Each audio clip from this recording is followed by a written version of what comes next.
یکی از طولانی ترین دوران سلطنت در تاریخ ایران با قتل یک پادشاه پایان یافت.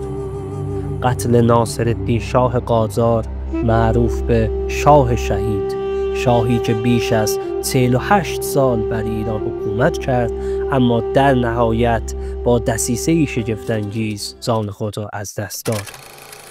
ناصرالدین شاه قاجار در سال 1227 به سلطنت رسید. او متولد کهنمو، یکی از روستاهای استان آذربایجان شرقی است.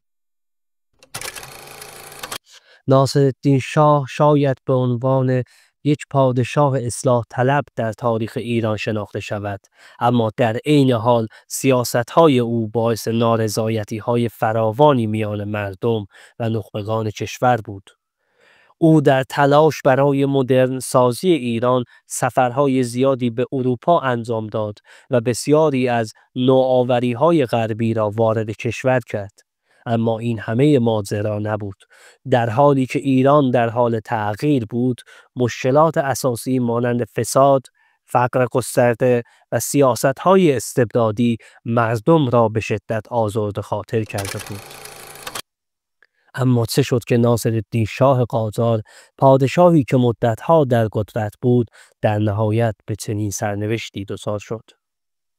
برای درک این اتفاق باید به نارضایتی‌های مردم و روشنفکران از حکومت او نگاه کنیم. در آن دوران بسیاری از ایرانیان احساس می‌کردند که شاه بیشتر به امور خارجی و روابط با غرب توجه دارد و از مسائل داخلی کشور غافل است.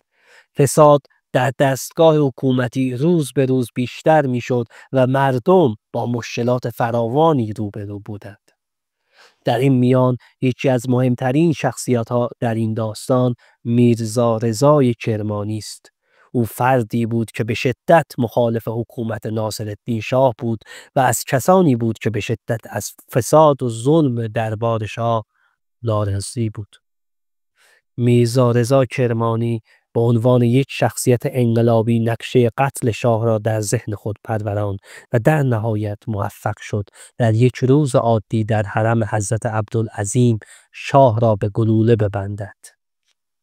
قتل شاه در 1 خرداد 1275 هجری شمسی اتفاق افتاد و این حادثه به شدت در تاریخ ایران تأثیر داشت.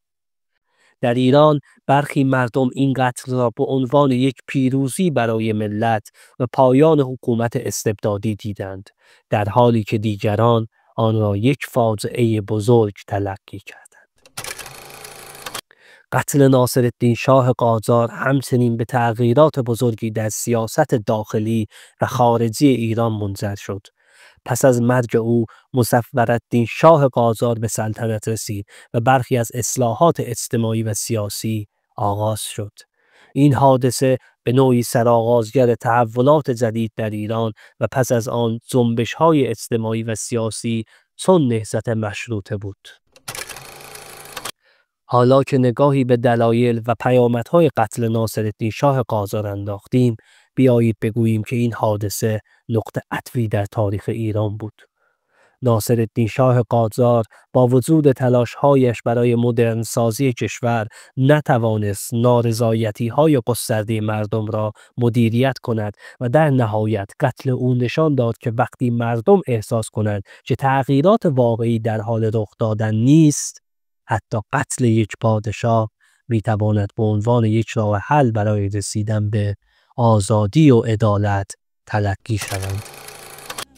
منابع ما در این ویدیو: کتاب زندگی پرماجرای ناصرالدین شاه نوشته داوود سالک و همچنین کتاب تاریخ مشروطه ایران نوشته احمد کسروی است. ممنون که همراه ما بودید. اگر به تاریخ، فلسفه و تحولات سیاسی علاقمند هستید، حتما ما رو سابسکرایب بکنید، ما رو به دوستاتون معرفی بکنید. تا ویدیوهای بعدی، خدا نگهدار.